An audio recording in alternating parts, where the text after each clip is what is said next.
segundo Foro Nacional de Periodismo Científico y Divulgación de la Ciencia aquí en el Perú. Y vamos con Víctor Román, quien es presidente de la App Ciencia y nos tiene una conferencia de Hackeando la Ciencia, divulgar ciencia en la TV. Bienvenido, Víctor. El público te espera. ¿Qué tal, Tania? ¿Cómo estás? Muy buenas noches. Buenas noches con todos. Me perdonan si es que la conexión está un poco mala. A esta hora siempre falla la conexión en esta parte de la ciudad. Bueno, quería contarles un poco, bueno, no sé si ya han estado en la reunión de este temprano hoy día que tuvimos. Mi nombre es, para los que no estuvieron, mi nombre es Víctor Román. Me dedico al periodismo científico. Ya tengo por lo menos 6 años escribiendo sobre ciencia, tecnología, innovación. Al mismo tiempo soy parte de Mars Society y fundador de AP Ciencia, de la Asociación de Periodistas y Comunicadores de la Ciencia. Y en este momento trabajo con Aldo Bartra, el youtuber. Tengo un podcast con Adrián Díaz, que hizo una presentación temprano también, a eso de las 3 de la tarde. Y soy conductor del programa Hackeando la Ciencia en UCI TV. Para hacerlo breve, quería contarles un poco sobre cómo es que llegamos a la televisión. Eh, Todo comienza un domingo por la noche durante los primeros días de la pandemia, en la que nadie podía salir. Estábamos en la mesa cenando con mi familia y la televisión estaba prendida, como suele ser los domingos. Estaba prendida con como ruido de fondo. Usualmente los domingos en la noche a esa hora daban los programas de deportes. Y no recuerdo el canal, o sí recuerdo, pero mejor no lo digo. En este programa deportivo, a diferencia de otras ocasiones, no estaba pasando goles, no estaba pasando los resúmenes de la semana, el fútbol europeo, eh, estaban pasando videos de TikTok de los futbolistas. Es más, ni siquiera de los futbolistas, estaban pasando videos de TikTok de Maluma y de eh, Gianluca Bacci, no me acuerdo el nombre exactamente de este famoso socialité italiano. Y ahí es donde me doy cuenta pues, de que en realidad los canales se habían quedado sin contenido, como las actividades deportivas y las actividades de espectáculos eh, estaban detenidas, no habían conciertos, no había farándula, no habían partidos de fútbol, de tenis, etcétera. Y estos tipos de programas se habían quedado sin contenido para mostrar. Entonces ahí es donde se me prende el foquito y pienso, eh, bueno, esta es una excelente oportunidad para que los canales de televisión, que les suelen entregar un segmento de unos 4 o 5 minutos a la farándula, en vez de estar pasando videos de TikTok, o lo que publica alguien en su cuenta de Instagram, le dediquen un pequeño espacio a la ciencia. Ah, lo publico en redes y se arma un poco el debate y con unos ex compañeros de trabajo me habla y me dice, ¿sabes qué? Hagámoslo nosotros. Y efectivamente nos pusimos a trabajar, comenzamos a averiguar qué cosa era lo que se necesitaba que hacer. Establecimos una hoja de ruta, dijimos, primero hay que hacer un canal de YouTube para agarrar un poco de práctica, porque yo era de las personas a las que les ponían una cámara enfrente y me quedaba con el rostro todo rígido. Entonces dijimos, hay que abrir primero un programa de internet, un programa de YouTube.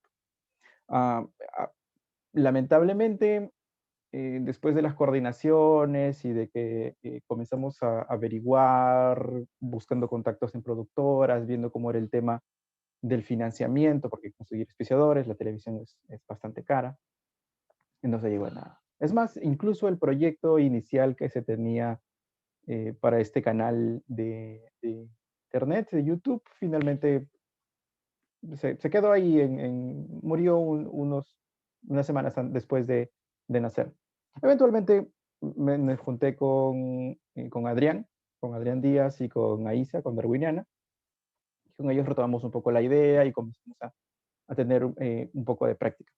Pero en esos días Estados Unidos iba a tener el Launch America, que era la primera misión desde suelo estadounidense a la ISS después de varias décadas.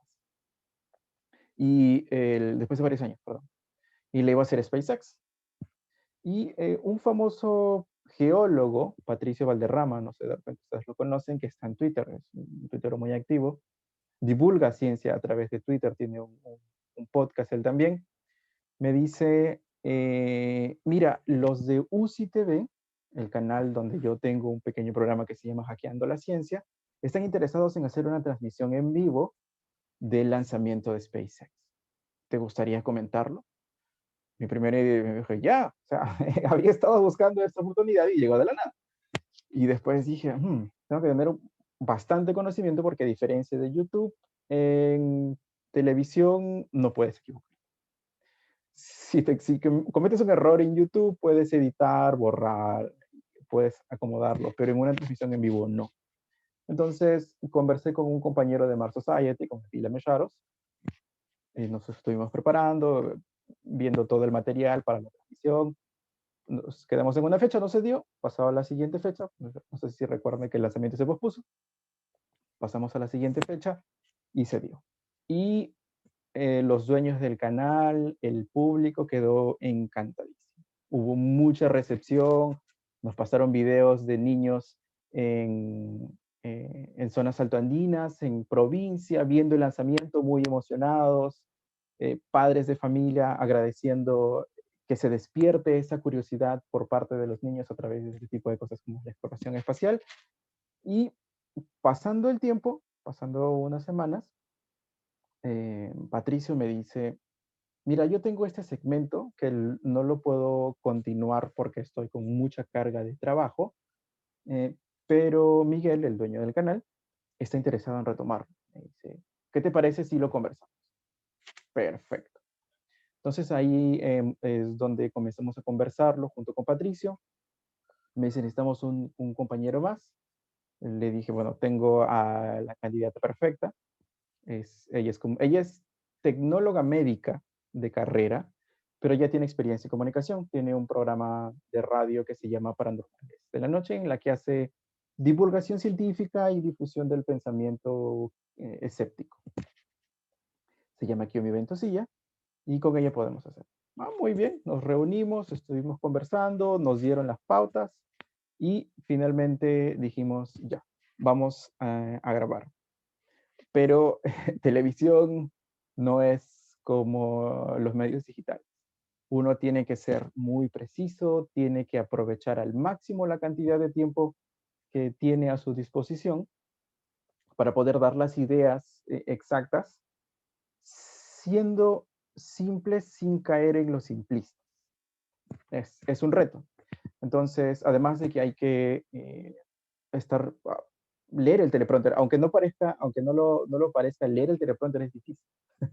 No sé si alguna vez alguien ha intentado poner una computadora o una pantalla a varios metros de distancia y tú intentar leer. No es fácil. Yo no tenía experiencia. Que a mí tampoco, por lo que tengo entendido. A pesar de que nosotros hacíamos los guiones, porque nosotros éramos los que difundimos ciencia en otras plataformas, estamos familiarizados con los estudios, el hecho de hacer los videos era un reto en sí mismo. El tiempo era bastante corto, hay que hacerlo todo muy rápido, no puede equivocarse. Pero finalmente se dio. Los dueños del canal, es un canal que está en su infancia, está en señal abierta, está en una empresa de cable, todavía no llega a la empresa de cable más grande que todo el mundo tiene, pero hasta donde tengo entendido es cuestión de tiempo. Así que, pero en provincia se ve bastante. Entonces, ya no, la idea inicial era tener un programa los fines de semana, pero por cuestiones de horarios, cuestiones de tiempo, no se podían encajar. Entonces decidimos solamente hacer un segmento que sale todas las mañanas, que se llama Hackeando la Ciencia, en la que durante 3, 4 minutos hablamos sobre las noticias más importantes. Nos juntamos un día, grabamos, ese día todas las noticias más importantes de la semana pasada y esa semana se pasan durante la mañana o durante la transmisión diaria o en el programa noticiero central. estos segmentos de noticias científicas. De momento nos está yendo bien, al público le ha gustado. Estamos en búsqueda de auspiciadores, así que si alguien quiere auspiciar el programa, es bienvenido. Y la idea es tener el programa, comenzar a grabarlo a partir de el próximo mes, en diciembre, o en su defecto en enero del próximo año. Y finalmente quería cerrar diciendo que más que hablar sobre mí mismo, lo cual nunca es cómodo, quería hablar un poco sobre la oportunidad que nos está presentando la pandemia. Esta epidemia, si bien es cierto, está causando dolor en muchas personas, también incluida la mía. Tengo conocidos que han fallecido por esta enfermedad o por las circunstancias que ha generado esta enfermedad. Quería decirles que también ha presentado una oportunidad, y esa oportunidad es la de divulgar ciencia. Y si uno puede decidir con los productos que compra o con lo que sube en redes sociales, puede hacerlo apoyando la ciencia y pidiéndole a los canales de televisión que tengan también sus propios segmentos de divulgación de ciencia. No sé si yo tengo hasta el tiempo, Tania. Muchísimas gracias, Víctor Román. Por supuesto, las oportunidades como estos espacios donde podemos conocernos, integrarnos y, por supuesto, apoyar estas de periodismo científico y divulgación independiente. Ahora vamos con nuestra periodista Hildegard Wilder. Ella es periodista científica alemana, residente en Perú y es docente de la PUC. Bienvenida, Hildegard. El público te espera. Hola, ¿qué tal? Muy buenas tardes a todos, todas. Yo les voy a contar hoy de una investigación que hice junto con una colega alemana que es corresponsal en Bogotá, en Colombia, así como yo estoy acá. Y un momentito que les voy a compartir un pequeño momentito ya. Les voy a compartir una pequeña presentación. Un momento. Okay. Bueno, el tema del año que sigue es supuestamente el COVID, ¿no? Cuando llegó el COVID, una de las cosas que más me intrigó cuando todos estamos viendo cifras y cómo se va a desarrollar y cómo están otros países, etcétera, una cosa que me intrigó de manera era que las cifras entre Perú y Colombia eran tan distintas. Y digamos, y junto con Catarina empecé una investigación y en el fondo la pregunta era esto: ¿por qué en el Perú han muerto 20.000 personas de COVID y en Colombia solo 11.000, teniendo en cuenta que Colombia tiene casi 20 millones más de habitantes? Son cifras, ustedes saben, como siempre, dependen del día, depende también cómo se mira, pero esas cifras eran los más, digamos, seguros que se tenían. ¿Y por qué me sorprendió? ¿Por qué me sorprendió con Colombia, de hecho? Porque Perú y Colombia son dos países muy parecidas, comparables. Ustedes se acuerdan que siempre se habla de los dos tigres latinoamericanos también, porque tienen un sistema económico manejado de manera muy similar, con muchos TLC, con mucha apertura al mercado. Los dos tienen mucha materia prima, tienen minería.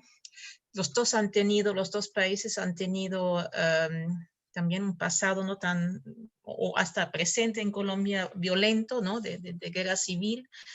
Y también han tenido un crecimiento económico tremendo en los últimos años y también han bajado su cifra de pobreza.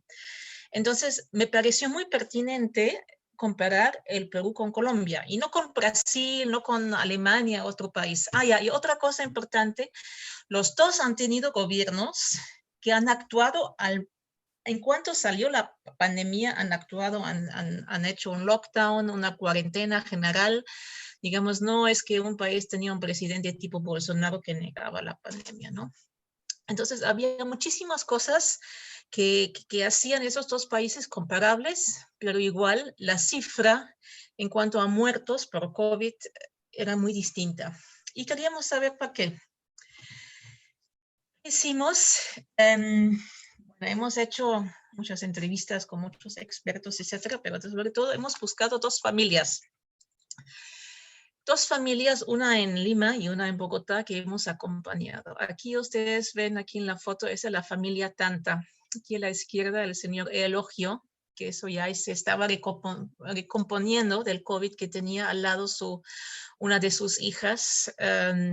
Sí, ellos vivían en el Callao, es un barrio del Callao. Esa era la familia peruana que habíamos escogido. Y aquí es la familia Flores.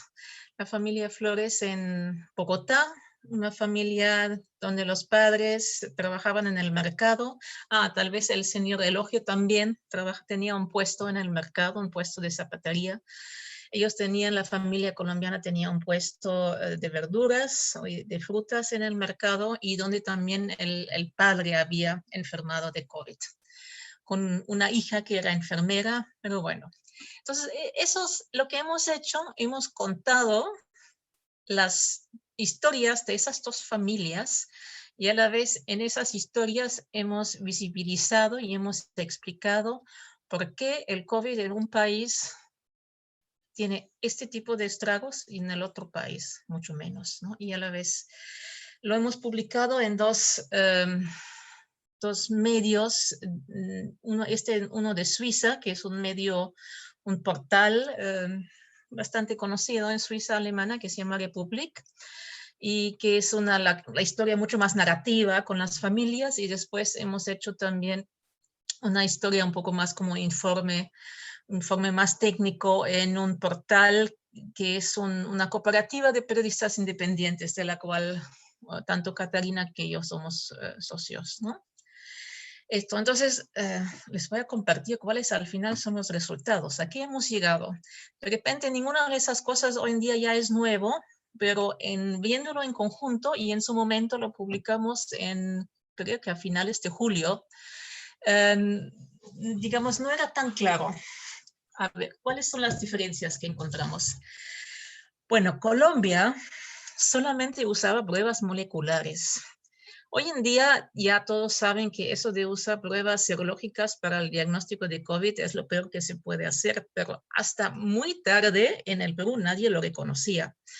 Entonces, Colombia han tenido una joven directora de lo que es el INS ahí, y ella no se convenció al presidente de no comprar, lo convenció de no comprar ninguna prueba anticuerpo en China ni nada, sino de verdad solamente usar pruebas moleculares, ¿no? Entonces, esa era una de las diferencias grandes que encontramos. También la capacidad laboratoria bien distinto. Colombia tenía como 5 veces más laboratorios que el Perú. Igual lo de las camas UCI también han sido mucho más. Otra gran diferencia, que Colombia no tenía una norma que prohibía la venta de oxígeno medicinal que tenga menos del 99% de oxígeno, de saturación, sino como todos los países, de hecho, tenía una norma a partir del 93%. En el Perú teníamos la norma del 99% y que ya ahora todos saben que esto ha llevado a un cartel de dos empresas que fabrican el oxígeno, pero además de una escasez escandalosa de oxígeno que hemos vivido en el Perú y que casi no se ha visto en otros países. Pero también hemos visto cosas más pequeñas. Por ejemplo, en Colombia, para entregar los bonos que también daba el gobierno, hay un sistema de pago por celular para cobrarlo. Hoy en día también en el Perú lo tenemos el tipo Yape, ¿no? Pero todavía cuando se daban los bonos en mayo, junio, había que hacer las colas en las agencias bancarias y con todos los riesgos de contagio. Después también la informalidad es un tema que es distinto. En Colombia habían 50%, en el Perú es 70%. Bueno, todas esas eran razones, eran momentos donde hemos poco entendido por qué esas diferencias. Pero de hecho la diferencia más grande que había es el sistema de salud. Entonces, en Colombia hubo una reforma del sistema de salud en los años 90 de hecho, una reforma impulsada y liderada por el Banco Mundial, digamos, era una de esas reformas estructurales que estaban poco impuestos por esas instituciones, pero al final dio que hoy en día Colombia tiene un sistema de salud público-privado que es subsidiado por el Estado, que cubre a 96% de la población. Pero además también en Colombia hay, por ejemplo, hay una sentencia del Tribunal Constitucional de que todos los asegurados, no importa que si vienen qué tipo de seguro que vienen, tienen que tener la misma calidad de tratamiento. Y han habido marchas en Colombia para ese tipo de sentencia. Ha habido marchas por el derecho a la salud. Yo tengo 20 años en el Perú, yo no recuerdo ninguna marcha por el derecho a la salud. Porque de hecho lo que arrojó, lo que dio esa investigación comparativa es que el Perú tiene un sistema de salud que es, yo diría que es del siglo XIX, con algunos malos del finales del siglo XX y del siglo XXI, ¿no? Sobre todo la corrupción y después la privatización también. Un sistema muy, muy fragmentado, pero sobre todo la salud, que no es considerado un derecho, sino para los pobres es considerado una limosna o una mercancía. Todos lo sabemos porque estamos tan acostumbrados a pagar, ¿no?, para nuestra salud. Algunos pueden pagar más, algunos menos. Entonces, ¿cuál es el final de nuestra historia que hemos hecho de las familias, de las dos familias que hemos acompañado?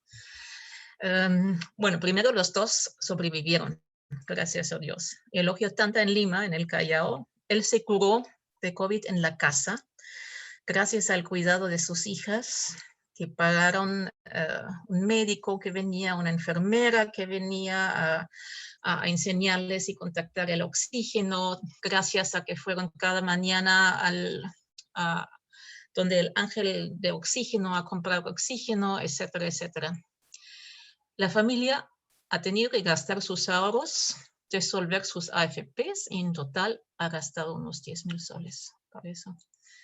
Y en Colombia también el señor Flores sobrevivió, ha estado 10 días en el hospital y en total ha pagado 400 soles por medicamentos y alguna prueba que el seguro no quiso asumir.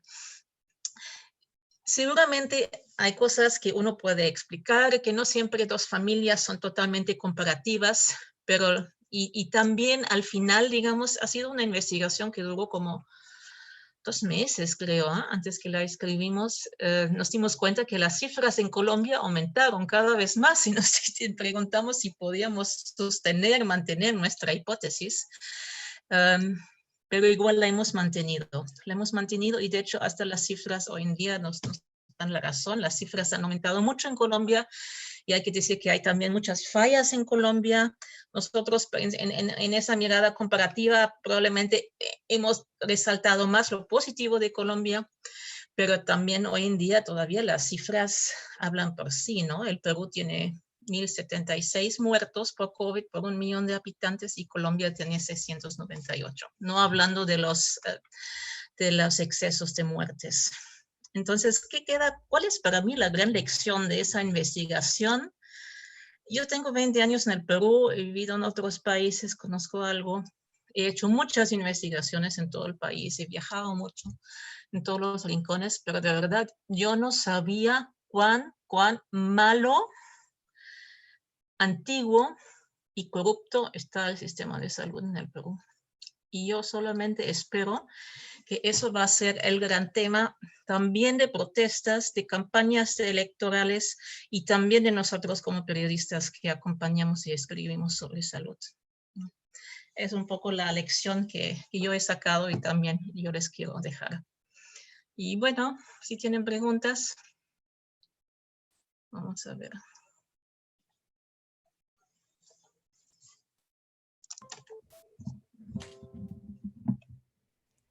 Excelente presentación, Hildegard. Muchísimas gracias por darnos esa mirada y ese panorama entre estos dos países hoy protagonistas de este foro nacional y por supuesto, miren como desde esa de esta área de acción nosotros podemos también integrar trabajos transfronterizos tan interesantes y tan valiosos como el que nos acabas de presentar.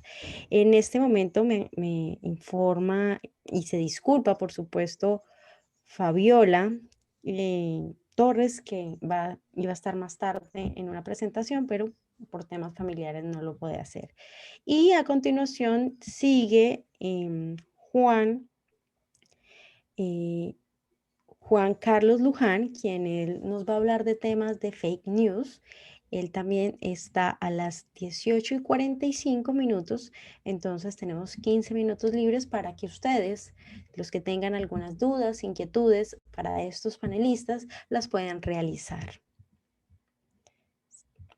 Igualmente, si no hay dudas o inquietudes, podemos cerrar ahorita la conversación para iniciar a las 6:45 con la presentación de Juan Carlos Luján. El tema es fake news.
Listo, ya Juan Carlos va a ingresar a la sesión, que tenían algunos problemas técnicos para ingresar, pero ya vamos con la presentación de Juan Carlos Luján, quien fue periodista del comercio, una de las primeras directores de la parte web online de este diario, y ahora también está trabajando en consultorías y en docencia en la Universidad Peruana. Listo, vamos a esperarlo de aquí a unos minuticos para que se conecte y iniciamos con él.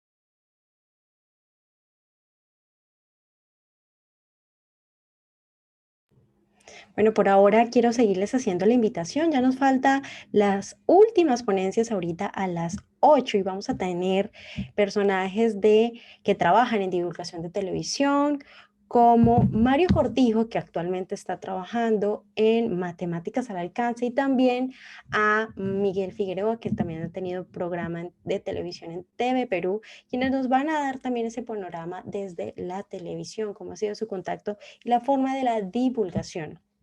Alguien que viene desde las ciencias y por supuesto alguien que viene de la actuación. Vamos a ver estas dos experiencias con ellos.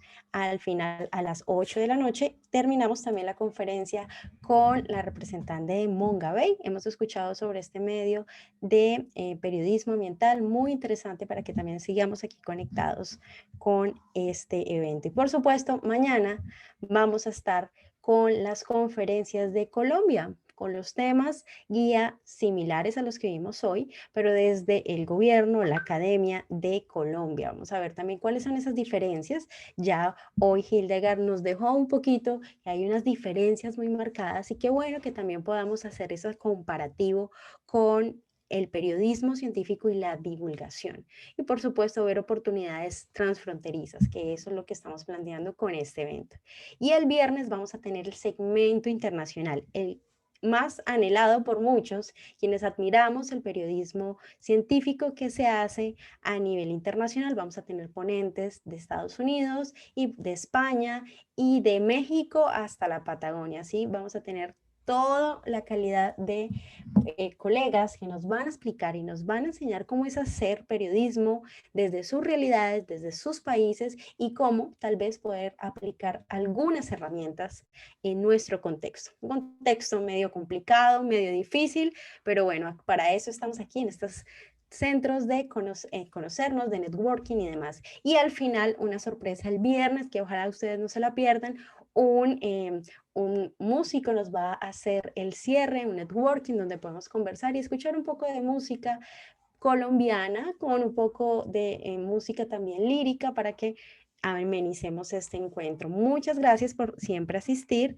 Estamos esperando acá a Juan Carlos Luján. También hacemos estas presentaciones cortas y de 15 minutos tipo TED porque vamos a subirlas en diferido a las redes sociales de las asociaciones. Ustedes van a poder después ver este video, por supuesto, especialmente a los ponentes apenas tengamos ya toda la información para eliminar todos estos pequeños inconvenientes técnicos que algunos tienen hoy en esta nueva virtualidad.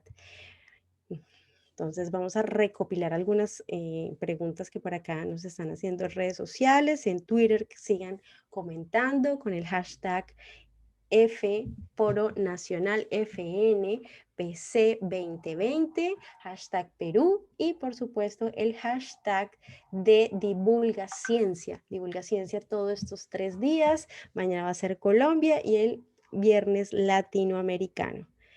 Vamos a ver aquí otra preguntica, vamos a revisar acá nuestro Twitter y especialmente vamos a hacerle esta pregunta a Hildegard del público. ¿Cuáles son los retos de hacer un periodismo en América Latina cuando se es extranjero en el país? Una pregunta muy conveniente porque, por ejemplo, yo también la paso viajando y es difícil. ¿Cuál ha sido tu mayor reto en temas de hacer periodismo aquí en el país? En general, ¿no? No solamente para este... Sí, la pregunta general, sí, señora. Acá lo estoy leyendo.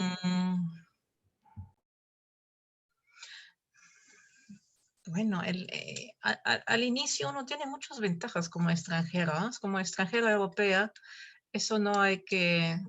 Yo, de hecho, recuerdo que muchas veces he llegado más fácil a mucha gente y me recuerda de todos, desde el último pueblo de los Andes, como no sé, a políticos. Sí, tal vez porque no tenemos una cierta carga histórica, ¿no? Como extranjeros que llegamos. Hoy en día, lo que veo, el reto más grande, y creo que es un reto que lo comparto con cualquier periodista nacional, es sobre todo llegar a ciertas fuentes nacionales del Estado, ¿no? Eso me parece una de las cosas más complicadas, sí. Yo cada vez cuando me toca buscar el MINSA o otro ministerio, agarro mucho. Ay, digo, ya, sí, me armo de paciencia, de valor, de mucho tiempo. Sí, eso es el desafío más grande.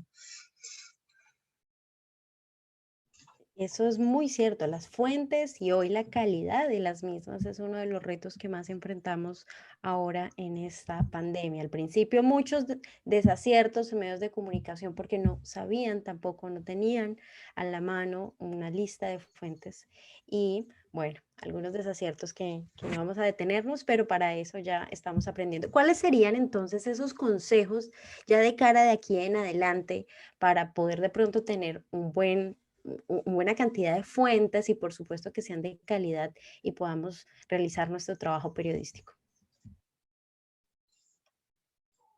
¿Me preguntas a mí? Ok. Señora. Bueno, yo creo que eso de tener fuentes es un trabajo de tiempo, de ganarte confianza, por las cosas que publicas. en caso también devolver las cosas públicas, yo siempre que cualquier fuente me está dando su tiempo, ¿no? Me está regalando su tiempo, me está dando su información, yo tengo que devolverle también lo que he escrito. Por eso digo, pero lo que es más difícil es con las fuentes oficiales, porque muchas veces cambian también. Y muchas veces todavía los oficiales de prensa de ciertos ministerios creen que tienen que cuidar a sus ministros de los periodistas, ¿no? En vez de justamente tratar de que se acerquen y darles. Eso me parece lo más difícil, ¿no? Y ahí sí, lo mismo, ¿no? Tratar de llegar.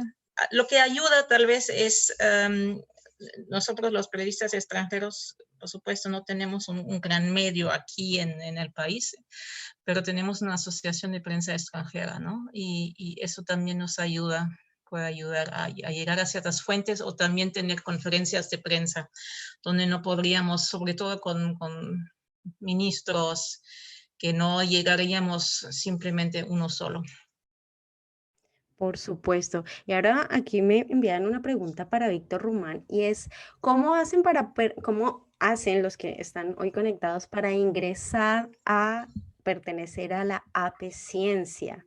Entonces, por favor, sí, mientras la siguiente, eso sí es Mm, súper importante, ¿no? Hoy es Perú y hoy estamos hablando de una asociación. Cuéntanos, Víctor, y de verdad estos minutos sí son importantísimos. ¿Cómo hacen para pertenecer a la asociación? Así como dice Hildegard, hay que asociarnos para poder ayudarnos. Cuéntanos todo, por favor. Sí, en la página web, bueno, en todo caso, en nuestras redes sociales tenemos formularios en los que uno se llena y postula, ¿no? Se les pide algunas cosas, ¿no? Por ejemplo, cuál es su experiencia, si es que están de manera activa divulgando ciencia, o si han tenido trabajos previos en ciencia, y se llena el formulario y se nos hace saber, se nos manda un correo electrónico. Es un proceso bastante sencillo, es un proceso bastante simple. Y estamos constantemente buscando nuevos miembros para la asociación. Y otra pregunta que también es muy usual es, ¿cuáles son los beneficios de pertenecer a la ciencia? Por supuesto. Es una red de contactos. Estamos constantemente en capacitación. No solamente tenemos comunicadores, sino también tenemos periodistas y también tenemos científicos. Entonces, por ejemplo, recientemente hemos tenido una capacitación sobre cómo publicar en un journal internacional con la periodista Bárbara Fraser. Anteriormente tuvimos una charla sobre transgénicos. Luego la ex ministra Patricia, se me fue el nombre nos dio una charla sobre el Solidarity, esta prueba a nivel mundial sobre los distintos medicamentos que se podían utilizar. Además de redes de contactos. eh, Básicamente es eso, ¿no? Básicamente es eso, que estar en contacto, tener una red de contacto y las capacitaciones que tenemos constantemente. Bueno, ya saben, entonces redes de contactos, capacitaciones y por supuesto también hacer este tipo de eventos, no solo Sí, nacionales, sino internacionales. internacionales. Sí, Conexiones, tú has sí, sí, sí. viajado también pues por la asociación trayendo oportunidades al país y eso es lo Sí, importante. sí, sí, justo hace un año estuve por allá. O sea, lo que pasa es de que cuando uno dice redes de contactos son un poco como que gaseoso, pero eso se ve primero si eres un científico que está queriendo comenzar a publicar, tener a tu contacto casi inmediato a periodistas que están dedicados a esto, es una gran ventaja. Igualmente si eres un periodista o eres un divulgador, tener una red de contactos, alguien a quien le puedes preguntar inmediatamente, por ejemplo, digamos a Brian Lucero, le puedes preguntar inmediatamente una cuestión de ciencia y te dice, yo sé quién es la persona que te puede solucionar esa pregunta y te pone en contacto. Eso es una gran ayuda, ya seas comunicador o ya seas científico, ¿no? No es un asunto que uno pueda pasar y decir, sí, redes de contacto. No, es muy importante. Y bueno, y que esto es más que no es propaganda, sino es real, tenemos que saber de Hildegard, que es miembro también de la APS, y que es miembro también de diferentes redes periodísticas, ¿cómo ha sido, digamos, el impacto de esta asociación que es reciente, es joven, pero ya pertenece a la Federación Mundial de Periodistas Científicos y que es coequipera, podemos decirlo así, del próximo Mundial de Periodismo Científico en Medellín? Entonces, ¿cómo ves el impacto también de la Asociación Peruana en cuanto a su rol ahora en el periodismo científico mundial? Bueno, yo creo que en general, digamos, a nivel mundial, es bueno que América Latina esté más presente y sobre todo en temas de ciencia, creo que no ha estado muy presente. No, si lo veo en Alemania, que probablemente ni siquiera muchos ni saben que se hace ciencia o qué tipo de ciencia se hace en América Latina, menos en un país como Perú. Y en ese sentido creo que tenemos que hacer mucho. Y hacia adentro, hacia el Perú, creo que sobre todo una gran tarea de formación y de capacitación también, ¿no? De mostrar a jóvenes que existe esa especialidad y también ayudarles a especializarse, sí. Y también hablan de mostrarles caminos como no solamente cómo ser periodista, sino también cómo hacer una vida de periodismo en esos nuevos tiempos, que no es fácil en el Perú. Ujú. Bueno, hay una pregunta también que siempre es difícil de contestar, pero ya que tenemos las dos caras, para Hildegard, ¿cuál es la diferencia real de hacer periodismo científico versus la divulgación? ¿Qué es lo que es esas dos palabras diferentes que hoy en este evento las estamos un poquito como delimitando? Bueno, yo te puedo decir lo que es, como yo lo veo, ¿no? Porque no lo he estudiado, es simplemente, Exactamente, ¿cómo lo bueno, ves? un periodismo científico es, tú aplicas todos los criterios, los libros de un trabajo periodístico. Es decir, que vas a buscar varias fuentes, vas a buscar fuentes contrastantes, vas a buscar fuentes que tal vez se contradigan, vas a tratar de verificar también cosas, vas a ir al lugar de los hechos si lo puedes hacer, y al final lo que tú escribes es lo que tú llegas a la conclusión de que eso es, así veo yo ese asunto, ese tema. Y el gran desafío entonces para un periodista científico es, necesitas bastante conocimiento para poder validar, saber si una fuente es certera o no, si una fuente es confiable o no. Eso digamos, normalmente necesitas casi estudiar una carrera de algunas ciencias, ¿no? Eso es lo más difícil. Y divulgación científica yo lo veo como comunicación científica, digamos, se trata de explicar para un público general en palabras más fáciles lo que es el trabajo, algún hallazgo científico. Pero tú no tienes que verificar si eso es cierto o no lo que dice, ¿no? Digamos, o si tal vez hay otros científicos que llegan a otras conclusiones. Complementar algo tú, Víctor, que también haces como las dos partes. Además de lo que dice ella, hacer periodismo científico también a veces implica comprarse pleitos, hacer denuncia en algunas ocasiones, cuando hay alguna mala praxis Claro. eh, por parte de la ciencia, porque finalmente la ciencia no está exenta de este tipo de actores que buscan causar daño o desinformar o no tienen posiciones éticas o que van con la verdad. Entonces, hacer periodismo es también un poco eso, ¿no? Comprarte un poco el pleito. Y tener, mientras que en la divulgación uno puede hacer la de cheerleader, en el periodismo no. El periodismo uno tiene que ser un poquito más guerrero. Sí, yo creo que eso es lo más importante para quienes hoy están aquí todavía conectados en la sala Zoom y quienes nos van a ver luego en la transmisión en las redes sociales, por supuesto, de estos videos. Es importante que tengan claro estas terminologías que a veces se confunden. Por acá hay otra pregunta de Yasmil. Dice, hola a todos, yo tengo una pregunta en cuestión, el periodismo científico y divulgación digital. ¿La delimitación de cada término cambia de alguna forma? Víctor. Periodismo científico y divulgación digital. Digital, sí. Si la delimitación de cada término cambia de alguna forma. Nos dice Yasmín Itzel. Pues yo diría que no termino de entender bien la pregunta, honestamente. Bueno, yo creo que... Si pudiera refrasearla o poner algún ejemplo, sería bienvenido, porque no lo sí. entiendo muy bien. ¿O la Sí, por estás entendiendo favor. tú, Tania? A ver, miremos. Entonces, en cuestión, por acá dice periodismo científico digital y divulgación científica digital.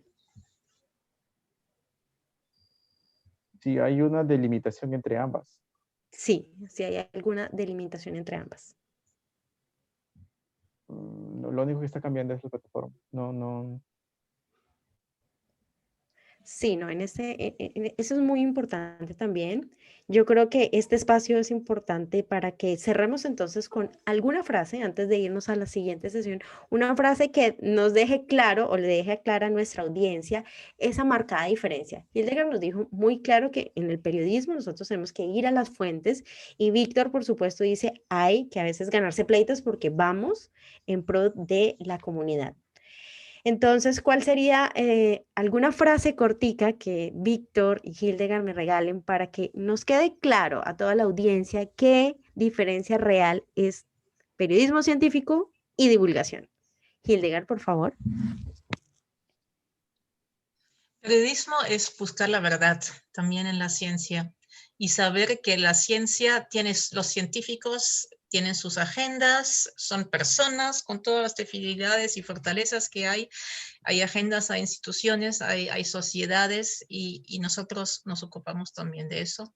Y divulgación es comunicación, simplemente comunicar algo, pero no buscar la verdad detrás.